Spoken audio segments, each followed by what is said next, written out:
मुंबईतील घाटकोपर येथील होर्डिंग दुर्घटनेनंतर पनवेल येथील होर्डिंग उतरवण्याबाबत सिडको आता आग्रही आहे। परंतु गेली 5-6 वर्षे सिडकोने काय केले, त्यावेळी त्यांनी कारवाई का केली नाही?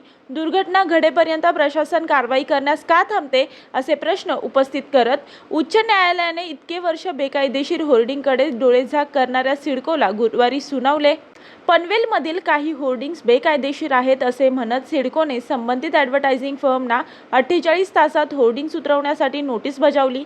या नोटीसीला ॲडव्हर्टायझिंग फर्मनी उच्च न्यायालयात आव्हान दिले। या याचिकांवर न्यायाधीश नितीन बोरकर व न्यायाधीश सोमशेखर सुंदरसेन यांच्या सुट्टीकालीन खंडपीठापुढे सुनावणी सुरू होती। होर्डिंग्स लावण्यासाठी संबंधित ग्रामपंचायतीकडून परवानगी घेतली असून सिडकोला कारवाई करण्याचा काहीही अधिकार नाही, असा युक्तिवाद याचिकाकर्त्यांच्या वकिलांनी न्यायालयात केला। या आक्षेपाला सिडकोतर्फे ॲडव्होकेट गणेश हेगडे यांनी आक्षेप घेतला। नवी मुंबई विमानतळ प्राधिकरण प्रभावित क्षेत्र म्हणजेच नैनासाठी सिडकोला विशेष नियोजन प्राधिकरणाचा दर्जा देण्यात आला आहे। संबंधित होर्डिंग नैनाच्या क्षेत्रात असल्याने सिडकोला त्यावर कारवाई करण्याचा अधिकार आहे, असा युक्तिवाद हेगडे यांनी न्यायालयात केला। यासोबतच मुंबईत रूफटॉप हॉटेलला आग लागल्यानंतर सर्व रूफटॉप हॉटेल्सवर कारवाई करण्यात आली आणि आता घाटकोपर दुर्घटना घडल्यानंतर सर्व होर्डिंग्सवर कारवाई करण्यात येत आहे, असे म्हणत न्यायाधीश सुंदरसेन यांनी सिडकोच्या कारभारावर नाराजी दर्शवली आहे।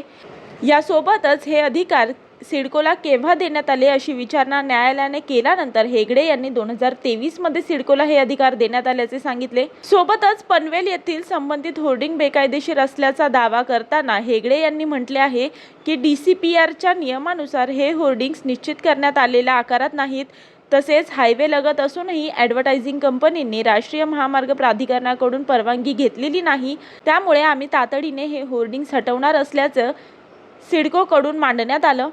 तर नवीन होर्डिंग्स लावण्यासाठी सिडकोकडे अर्ज करतील। या अर्जावर सिडकोने कायद्यानुसार 45 दिवसात निर्णय द्यावा, असे निर्देश देत न्यायालयाने या याचिका निकालात काढल्या। मी वर्षा काटेकर, योद्धा न्यूज, नवी मुंबई।